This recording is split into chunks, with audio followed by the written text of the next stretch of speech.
तो बहुत सारे लोग रेशोज़ एंड प्रोपोर्शन में ये कंफ्यूज हो जाते हैं कि रेशो क्या होता है, प्रोपोर्शन क्या होता है और इन दोनों में डिफरेंस क्या है। सो high all, this Nirman Pawar and today in this video I am going to talk about ratios and proportion. तो जानेंगे इस वीडियो में क्या होते हैं रेशोज़, क्या होते हैं प्रोपोर्शन और क्या है इन दोनों के बीच का डिफरेंस। साथ ही साथ देखेंगे types of ratios. So watch the video till end you will know it.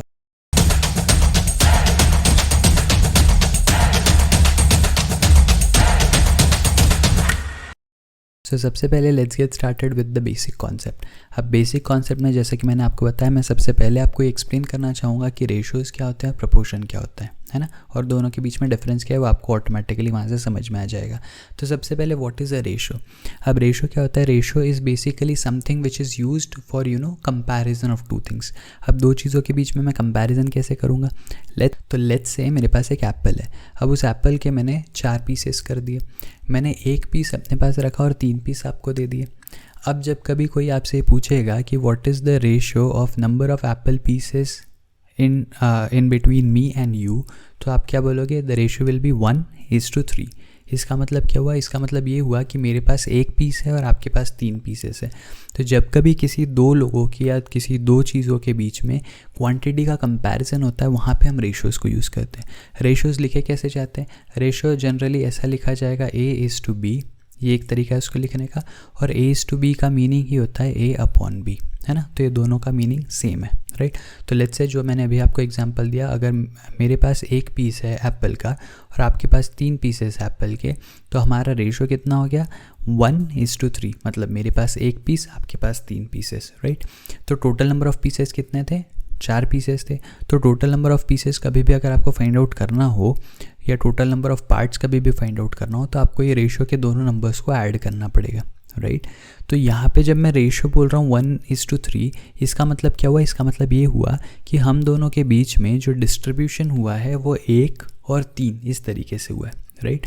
लेकिन मैं ये नहीं बोल सकता कि मेरे पास 1/3 है ना। तो कभी भी रेशो और फ्रैक्शन में कंफ्यूज मत होना। ये 1:3 जो है ये रेशो है, ये 1/3 फ्रैक्शन नहीं है। मैं ये नहीं बोल रहा कि मेरे पास में 1/3 है, राइट, क्योंकि मेरे पास 1/3 है ही नहीं, मेरे पास तो 1/4 है ना।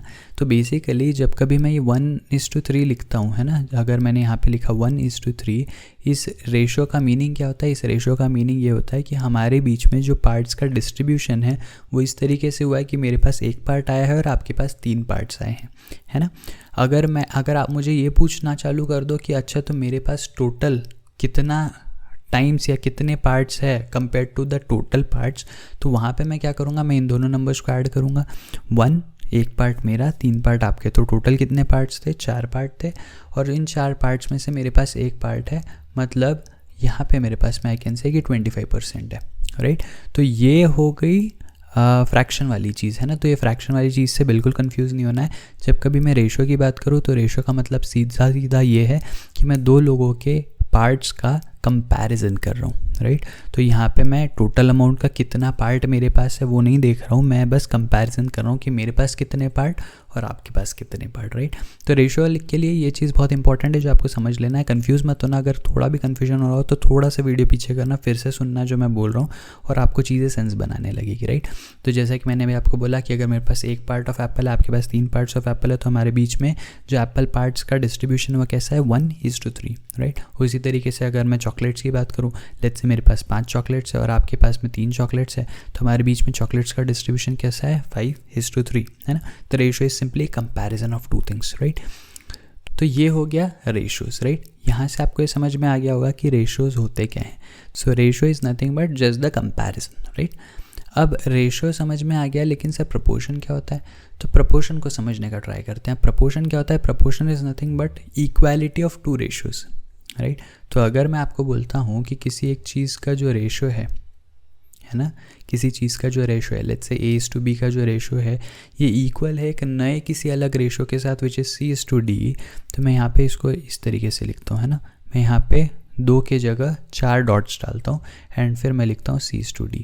इसका मीनिंग क्या हुआ, इसका मीनिंग ही है A:B is equals to C:D, और इसी चीज़ को लिखने का दूसरा तरीका A/B is equals to C/D, है ना। तो ये सारी चीज़ें जो है इनका मतलब होता है सेम, है ना। ये सारी चीज़ें सेम चीज़ को लिखने का अलग अलग तरीका ही है ना। तो A:B और 2 बार अगर मैं यानी अगर मैं 4 डॉट्स डाल रहा हूँ इसका मतलब it is nothing but equal to C/D, है ना। या फिर इसको हम रीड करते हैं ऐसा proportion A/B is in proportion with C/D। इसका मतलब A/B वाला जो रेशो है वो C/D वाले रेशो के बराबर है, राइट। सो आई होप आपको ये चीज़ समझ में आ गई होगी और आपको रेशो और प्रपोर्शन के बीच का बेसिक डिफरेंस भी समझ में आ गया होगा। तो रेशो क्या है? Ratio is simply comparison of 2 numbers, है ना। तो जिसमें हम दोनों नंबर्स को एक के नीचे एक रखते हैं और हम बोलते हैं कि एक पार्ट मेरा तो 3 पार्ट तुम्हारे, काइंड ऑफ, राइट। और प्रपोर्शन का मतलब क्या होता है? ऐसे ही अगर मैं कोई 2 रेशोज़ या 3 रेशोज़ को अलग अलग लेके इक्वल लिख देता हूँ, अगर मेरे 3 रेशोज़ इक्वल हो जाते हैं तो मैं बोल सकता हूँ कि all 3 ratios are in proportion, right. तो proportion is nothing but equality of ratios, सही है। सो आई होप यहाँ तक चीज़ें क्लियर हो गई होगी, right. Let's move ahead two types of ratios. अब कितने टाइप के रेशोज़ होते हैं ये हम देखेंगे, ठीक है। अब ये टाइप्स ऑफ रेशोज़ जो है ये काफ़ी बार जो बहुत बेसिक लेवल के एग्जाम्स होते हैं उसमें ये क्वेश्चंस टाइप्स ऑफ रेशोज़ से आपको देखने नहीं मिलेंगे, लेकिन ये बहुत ही ईजी सा टॉपिक है तो आई डोंट वांट कि मैं इस टॉपिक को स्किप कर दूँ और इसके ऊपर एक भी क्वेश्चन कहीं पर अगर आपको एग्जाम में किसी भी प्लेसमेंट टेस्ट में या किसी भी एप्टीट्यूड टेस्ट में आए तो आपको लगे कि ये चीज़ हमने पढ़ी नहीं थी, है ना। तो इतनी आसान सी चीज़ है कि इस पर कोई एक्स्ट्रा टाइम भी नहीं लगने वाला, तो इट इज़ बेटर कि हम पढ़ लें और हमारे दिमाग में बस इसको याद रख लें, right. Before I get started with types of ratios, अगर आप वीडियो यहाँ तक देख रहे हो और ये वीडियो आपके नॉलेज में थोड़ा भी वैल्यू ऐड कर रही है तो प्लीज़ इस वीडियो को लाइक कर देना और अपने फ्रेंड्स के साथ शेयर कर देना, चैनल को सब्सक्राइब भी कर ही देना। Let's get started with the types of ratios. इसमें जो पहला टाइप का रेशो आता है मेरे पास वो होता है डुप्लीकेट रेशो। अब डुप्लीकेट रेशो का मतलब क्या है ये बताता हूँ। डुप्लीकेट रेशो का मतलब अगर कभी भी अगर आपको एक रेशो दे दिया जाए लेट्स से A/B और आपको बोला जाए कि इसका डुप्लीकेट रेशो लिखो, तो इसका duplicate ratio would be nothing but A²/B², सही है। तो आपको डुप्लीकेट रेशो कभी भी अगर किसी रेशो का अगर आपको डुप्लीकेट रेशो लिखना है तो आप क्या करोगे? उसी रेशो को स्क्वायर कर दोगे and that way you will get the duplicate ratio, है ना। तो डुप्लीकेट रेशो का अगर मैं डेफिनेशन बताऊं तो डेफिनेशन वाइज क्या होता है कि अगर आपको कोई भी एक रेशो दे दिया जाए तो आप अगर सेम रेशो को सेम रेशो से मल्टीप्लाई कर देते हो तो जो आपको नया रेशो मिलता है दैट इज़ A²/B², उसी को हम बोलते हैं डुप्लीकेट रेशो, सही है। So this is the meaning of duplicate ratio, right. तो आप आई होप अब आपको समझ में आ गया होगा कि डुप्लीकेट रेशो का मतलब क्या होता है, राइट। इसके ऊपर ज़्यादा टाइम स्पेंड नहीं करेंगे, आगे बढ़ेंगे to the next one that is triplicate ratio. Now जैसे डुप्लीकेट रेशो स्क्वायर होता है वैसे ट्रिप्लीकेट रेशो क्या हो जाएगा? क्यूब हो जाएगा, राइट। तो अगर आपको कभी A/B का एक रेशो दे दिया जाए और आपको बोला जाए कि फाइंड इट्स ट्रिप्लीकेट रेशो, तो ट्रिप्लीकेट रेशो में आप क्या करोगे? सेम रेशो को आप, है ना, सेम रेशो को आप 3 बार एक दूसरे से मल्टीप्लाई कर दोगे जिससे आपको मिल जाएगा A³/B³, सही है। तो अगर किसी भी रेशो का आपको ट्रिप्लीकेट फाइंड आउट करना है तो आप उस रेशो का क्यूब कर दो and that way you can say कि this is the triplicate ratio of the given ratio, सही है। सो आई होप ये दोनों टाइप्स ऑफ रेशोज आपको समझ में आ गए होंगे। Let's move to the next type of ratio which is sub duplicate ratio. अब सब डुप्लीकेट रेशो का मीनिंग क्या होगा? डुप्लीकेट रेशो अगर स्क्वायर है तो सब डुप्लीकेट रेशो स्क्वायर रूट है, सही है। तो अगर आपको अगेन एक रेशो दे दिया जाए A/B और आपको बोला जाए कि फाइंड इट्स सब डुप्लीकेट रेशो, तो सब डुप्लीकेट रेशो के लिए आपको कुछ नहीं करना है, इसी रेशो को आपको अंडर रूट के अंदर डाल देना है, राइट। जैसे ही आपने अंडर रूट के अंदर इस रेशो को डाला आप बोल सकते हो कि this is the sub duplicate ratio, सही है। सो आई होप आपको ये चीज़ें भी समझ में आ रही होगी। बहुत आसान चीज़ है, कोई दुनिया के बाहर की चीज़ नहीं है, बहुत ही ईजी चीज़ है, लेकिन I chose to include this into my video because कभी अगर आपको क्वेश्चन में ऐसा चीज़ मिल जाए तो ऐसा ना हो कि सिर्फ जस्ट बिकॉज आपने वो वर्ड कभी नहीं सुना है रेशोज़ के चैप्टर में इसलिए आपको पता ही नहीं है कि उसका मीनिंग क्या होता है, राइट। तो जैसा हमने सब डुप्लीकेट रेशो देखा वैसे ही सब ट्रिप्लीकेट रेशो भी होता है।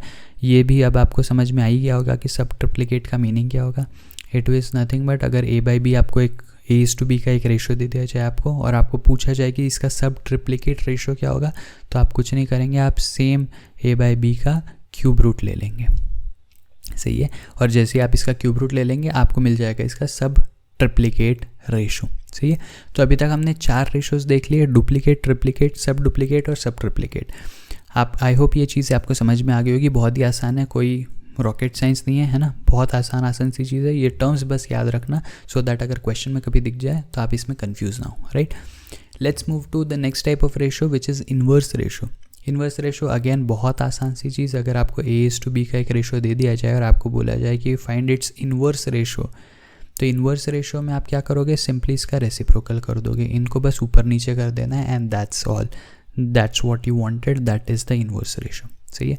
अब कभी भी आपको डायरेक्ट क्वेश्चन ऐसा नहीं आएगा कि एक रेशो दे दिया जाएगा और बोला जाएगा कि इसका इन्वर्स रेशो फाइंड आउट करो, है ना। ऐसा क्वेश्चन तो कभी आएगा नहीं, लेकिन आपको हो सकता है किसी क्वेश्चन में इन्वर्स रेशो टर्म यूज़ किया हो, तो आपको पता होना चाहिए कि इन्वर्स रेशो का मीनिंग क्या होता है। इन्वर्स रेशो में आपको सिर्फ जो भी आप न्यूमरेटर डिनोमिनेटर के टाइप्स में लिख रहे हो, अगेन जैसा मैंने आपको बोला ये फ्रैक्शन नहीं है तो आपने इसको न्यूमरेटर डिनोमिनेटर नहीं बोलना चाहिए।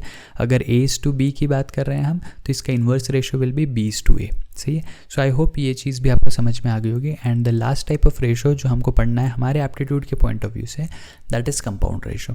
कंपाउंड रेशो क्या होता है? कंपाउंड रेशो कोई दुनिया के बाहर की अगेन चीज़ नहीं है, बिल्कुल डिफिकल्ट नहीं है, बहुत आसान सी चीज़ कि अगर आपको A/B एक रेशो दे दिया जाए, C/D एक रेशो दे दिया जाए और आपको बोला जाए कि फाइंड इट्स कंपाउंड रेशो, तो आपको सिंपली इन दोनों को मल्टीप्लाई कर देना है, तो आपको AC/BD का रेशो मिल जाएगा which will become the compound ratio. तो कंपाउंड रेशो क्या होगा? Compound ratio will be nothing but just the multiplication of the two given ratios. सही है। सो आई होप इस वीडियो में डिस्कस किए गए ये 6 टाइप के रेशोज़ आपको समझ में आ गए होंगे, और उससे ज़्यादा इंपॉर्टेंटली रेशो और प्रोपोर्शन के बीच का डिफरेंस और उनका एक्चुअल मीनिंग भी आपको समझ में आ गया होगा। नेक्स्ट वीडियो में जब हम आएंगे तो मैं आपको बताऊंगा 3 बहुत इंपॉर्टेंट NSQLL जो आप लोगों के लिए बहुत इंपॉर्टेंट साबित होंगे फॉर सॉल्विंग द क्वेश्चंस। तीनों पॉइंट्स को याद रखने से आप रेशो एंड प्रोपोर्शन का कोई भी क्वेश्चन बहुत ही आसानी के साथ सॉल्व कर सकते हैं, ये मेरी गारंटी है। So do not miss the next video. अगर वीडियो पसंद आया तो वीडियो को लाइक करना, चैनल को सब्सक्राइब करना और इस वीडियो को अपने सभी फ्रेंड्स के साथ भी शेयर कर देना जो एप्टीट्यूड एग्जाम्स की प्रिपरेशन कर रहे हैं। I will see you again in the next video. Till then be happy, be safe, take care, bye bye.